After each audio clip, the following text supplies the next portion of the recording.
Hi everyone, welcome to Studio Jake. I, of course, am your host, Jacob Airy. Be sure to like this video. Don't forget to subscribe and ring that little bell.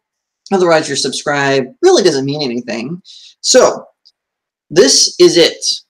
I'm doing the conclusion to Dark Knight's Metal. It's a series written by Scott Snyder and Greg Capullo, along with a ton of other writers who have done the tie-ins to it. It's been a wild, crazy ride. So just to give you a little bit of a backstory, there are these evil Batmen led by a demonic figure called Barbatos or Barbados, depending on who is talking about it. Who's ever more Batman fan. The Batman fans tend to say Barbatos, but I actually think it's Barbados.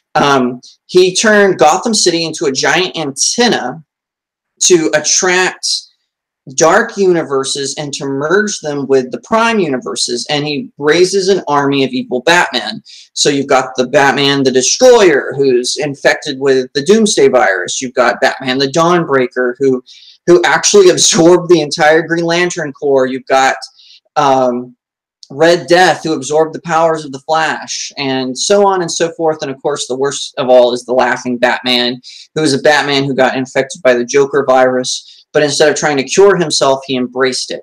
So Batman and Superman got absorbed into the Forger, or into the Dimension Forge, where the Monitor, not the Anti-Monitor, but the Monitor who creates these other dimensions. He has this mystical forge where he does it with all these magic metals. So hence the name Dark Knight's Metals. Now the Justice League have been scattered through the universe trying to find nth metal, which is the only thing that seemingly can hurt these evil Batman. So we're here now to issue 6, which has this amazing cover, which shows Batman, Superman, and Wonder Woman in this epic armor, and Batman is riding a Joker dragon. Pretty cool. So, basically what has happened is Batman and Superman are at the Forge. There's going to be a few spoilers, but I'm not going to spoil the ending. But basically, they're in the Forge, and they're fighting Hawkman, who has become overpowered by Barbatos, and he's fighting them. And you can see Diana, also known as Wonder Woman.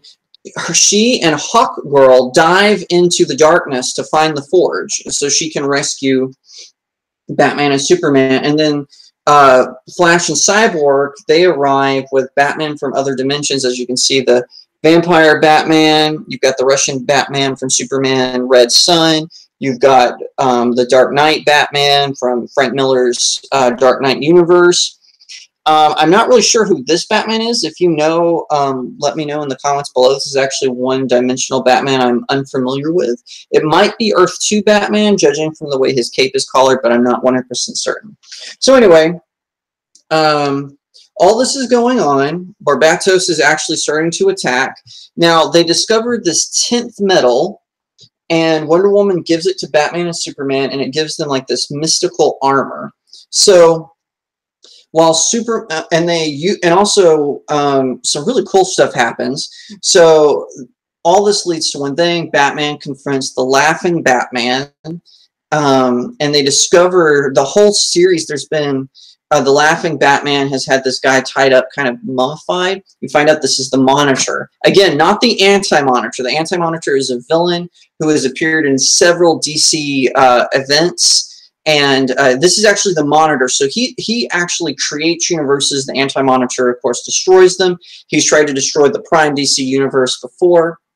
So we're coming to all this. And the conclusion is, again, I'm not going to spoil it for you. You're going to have to find out for yourself.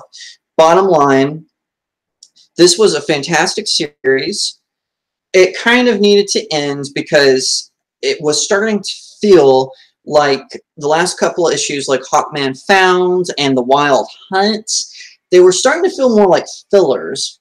And I am a little disappointed in this ending, because I was expecting like this big dramatic showdown. That happened a little bit, but I feel like they just borrowed the ending from Brightest Day. Now, for those of you who remember, Brightest Day was the ending, or was the finale to Darkest Night, which saw the Black Lanterns give black zombie rings to all these superheroes who had died, and they, of course, became zombified with the Black Lantern rings and all this.